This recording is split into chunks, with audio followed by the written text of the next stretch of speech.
જાગી છે ઈશ્વર પર નિષ્ઠા, જાગી છે ઈશ્વર. શત્રુંજય મંડળ શ્રી આદિનાથાય નમઃ. ઉપસ્થિત સર્વે શ્રાવક શ્રાવિકાઓના હૃદયમાં બિરાજમાન પરમાત્મ તત્વને મારા નમન. ઉપધાન કરીને કે ધાર્મિક બુક્સ વાંચીને તો ઘણાને દીક્ષાના ભાવ થયા હશે, પણ સાચું કહું, અમને તો સંસારની ઘટનાના એનાલિસિસથી જ દીક્ષાના ભાવ દ્રઢ થયા. જનરલી પપ્પા દુકાનથી ઘરે આવે ને તો આખા દિવસમાં બનેલી ઘટનાઓ શેર કરીએ, પણ અચાનક એક દિવસ જ્યારે ઘરે આવ્યા ને, મોઢા ઉપર ખૂબ થાક, ઊંઘ. મને પૂછવાનું મન થઈ ગયું કે કેમ આજે આટલો બધો થાક? મને કે સિઝન હતી, ઘરાકી ખૂબ હતી, સ્ટાફ નહોતો, માટે કામ ઘણું પહોંચ્યું.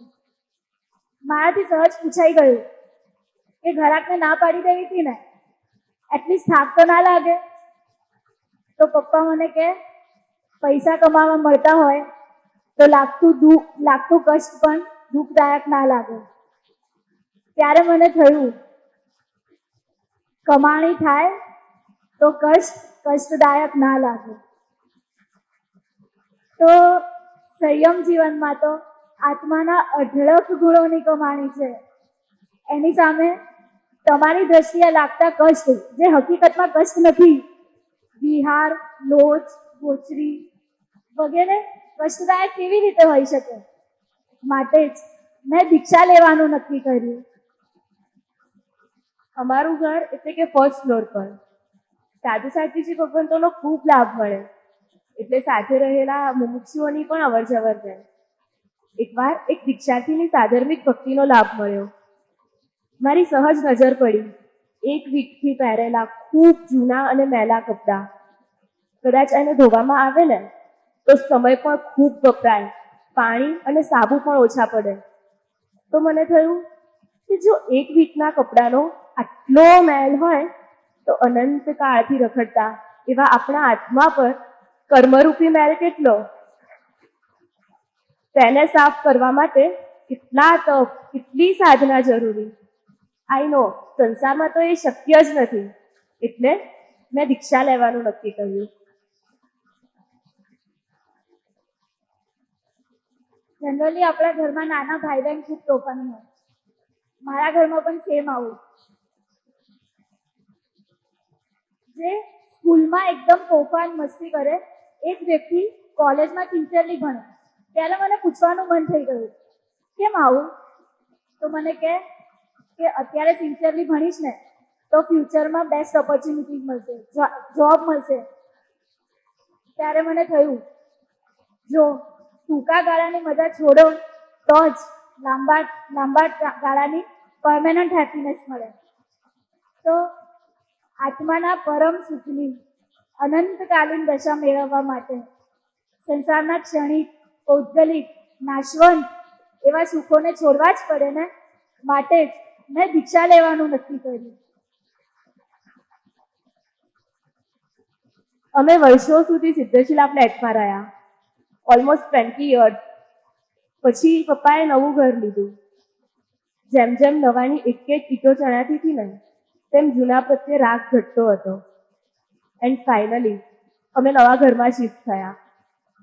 જૂનું ઘર જે વ્યક્તિએ લીધું ને, તેમને ખૂબ ઉત્સાહથી વાસ્તુ કર્યું.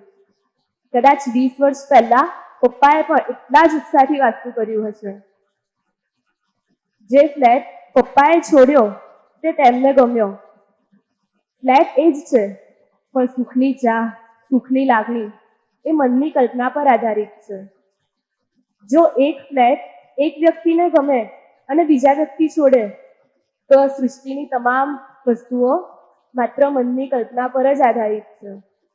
તો મને થયું કે મનની કલ્પનાના સુખ માટે કળવળવું એના કરતાં આત્માની ઉન્નતિના સુખ માટે જીવવું શું ખોટું? એટલે મેં દીક્ષા લેવાનું નક્કી કર્યું.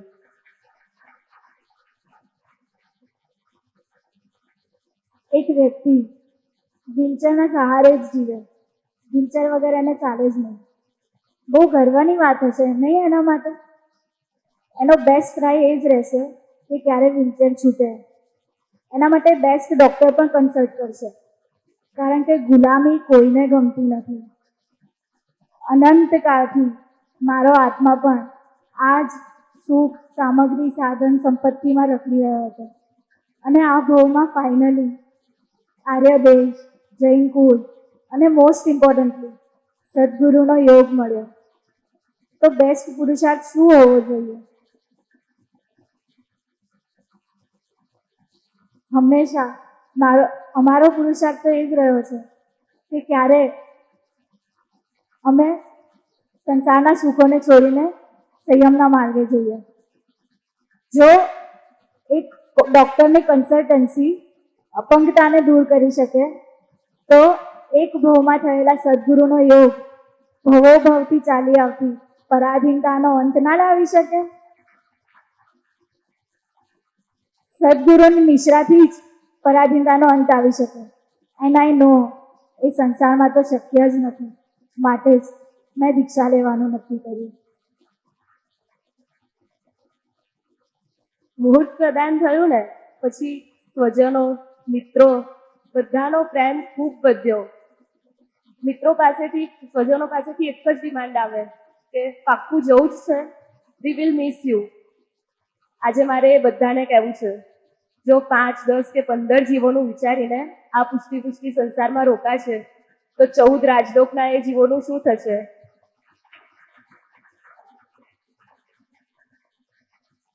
એટલે મેં દીક્ષા લેવાનું નક્કી કર્યું.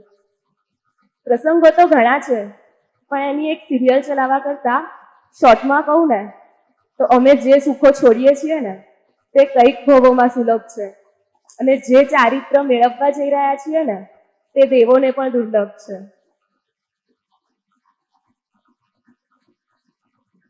ગુરુકુલવાસના અભ્યાસ દરમિયાન ઇન્દ્રિય પરાજય શતક નામના ગ્રંથમાં આવે છે કે આખું જીવન એક ભોજન થાળ છે, જેને જમવા માટે યમરાજા પોતે બેઠા છે.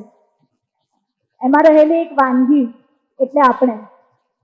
કેટલાક જીવો યમરાજાના જડબામાં છે, કેટલાક એના હાથમાં છે, તો કેટલાક હજી થાળીમાં છે, પણ એમની નજર હજી પડી નથી. મૃત્યુ નિશ્ચિત છે, પણ મૃત્યુને આવવાનો સમય અનિશ્ચિત છે.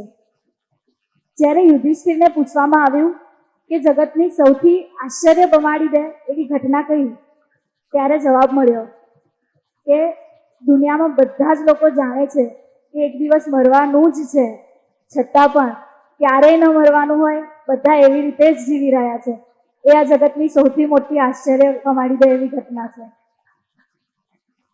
અમારી પણ દિશા આ જ હતી, પણ જ્યારે સદગુરુનો યોગ થયો ને ત્યારે દિશા બદલાઈ, અને દિશા બદલાઈ માટે દશા પણ બદલાઈ.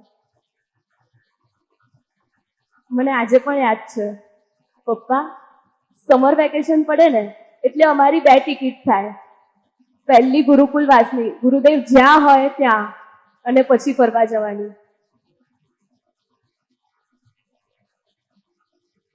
મમ્મી શિયાળાની કડકડતી ઠંડી, 7:30નો સ્કૂલનો ટાઈમ, 7 વાગે સ્કૂલ બસ આવે અને 6:30 વાગે મને ઉઠાડી અને દેરાસર પ્રભુના સ્પર્શ વગર મારી દીકરી સ્કૂલ ન જવી જોઈએ. સાચું કહું, તમને એવું નથી લાગતું કે આ જબરજસ્તી છે? આટલી નાની ઉંમરમાં નાની દીકરીને જબરાણે આવી રીતે ઉઠાડી અને લઈ જવી. Isn't it a force? બધા કહી રહ્યા હતા, કાલે સાંભળ્યું રત્નકુક્ષી માતા પિતાના પ્રોગ્રામમાં કે અમે અમારા બાળકને 4.5 મહિનાની ઉંમરમાં ચોવિયાર કરાયો. ત્યારે ઘણા બધા બહેનો એવું બોલે છે કે આટલા નાના બાળકો જોડે આટલી જબરજસ્તી કરવાનો શું ફાયદો? એક વાત કહું, ક્યારેય પણ એવું ના કહેતા કે જબરજસ્તીથી કરાવેલ ધર્મનો શું ફાયદો. બાળકના મોંમાં જબરજસ્તી સાકર મૂકો ને, સ્વાદ તો મીઠો જ આવશે.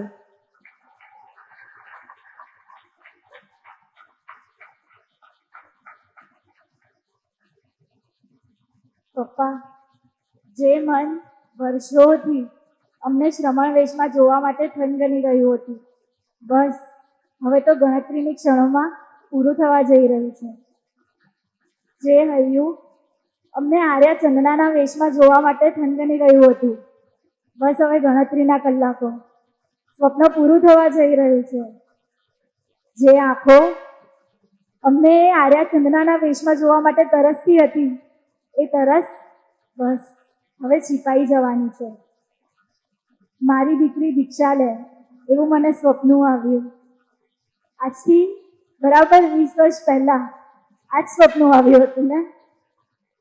આંખ ઉગાડીને જુઓ પપ્પા, સ્વપ્ન કાલે હકીકત બનવા જઈ રહ્યું છે.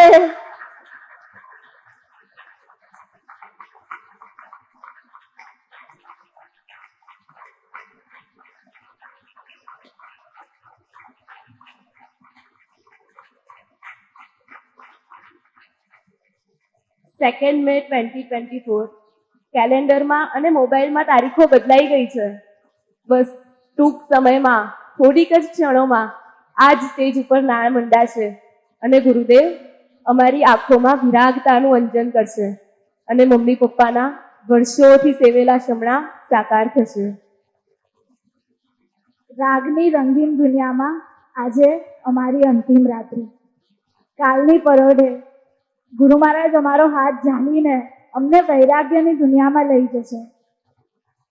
સગા સંબંધીઓ, મિત્ર વર્તુળ, બસ માત્ર એટલું જ કહેવું છે. To my parents who always supported me, to my all family members who are deeply connected with us, and last but not the least, to all my friends, Kalyan Mitra, who are constantly in touch with us in last 10 days. ઘણા સંબંધો સાચવી લીધા, વ્યવહારો સાચવી લીધા. બસ હવે કાલની પરોઢે પ્રભુ સાથે પ્રેમ થશે. અને એના માટેની ફર્સ્ટ કન્ડિશન છે સર્વ સંઘનો ત્યાગ.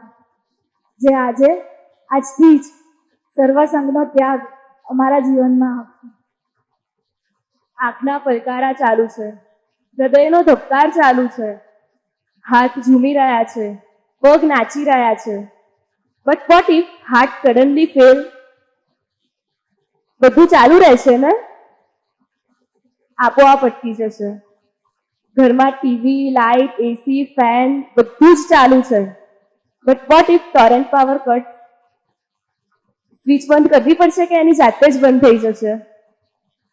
બંધ થઈ જશે. એક્ઝેક્ટલી જે દિવસે, જે ક્ષણે અમારા હાથમાં રજોહરણ આવશે ને, સંસાર સાથે કટ ઓફ થશે અને પછી પાપની વૃત્તિ, પ્રવૃત્તિ, પક્ષપાત, સ્વજનો, સંબંધો બધું જ આપોઆપ છૂટી જશે.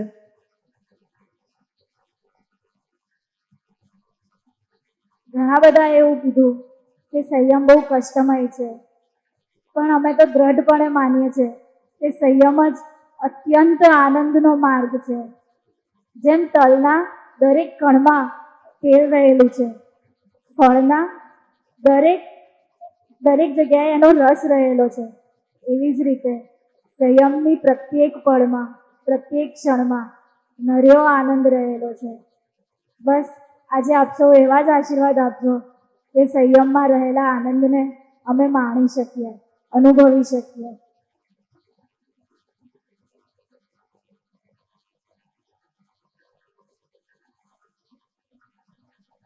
રજોહરણ પ્રદાતા પરમ પૂજ્ય આચાર્ય ભગવાન નવરત્ન શ્રી સરજી મહારાજાના ચરણોમાં કોટી કોટી વંદન.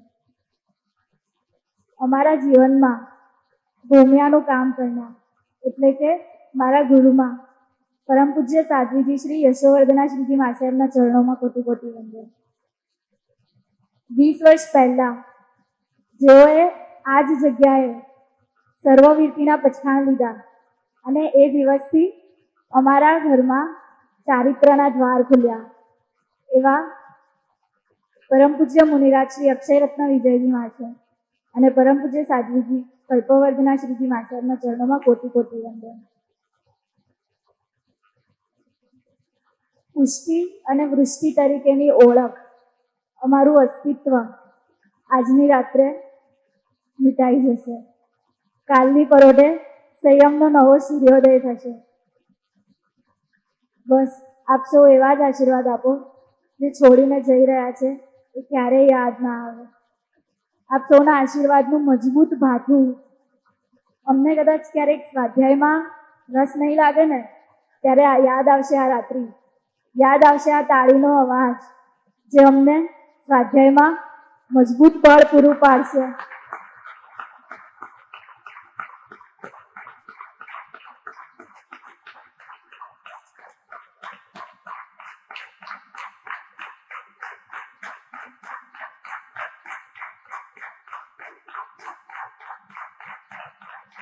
Finally, we are signing off from the whole materialistic world. અલવિદા સંસાર. જીનાગના વિરુદ્ધ કાંઈ પણ બોલાઈ રહ્યું હોય તો મિચ્છામી દુક્કડમ.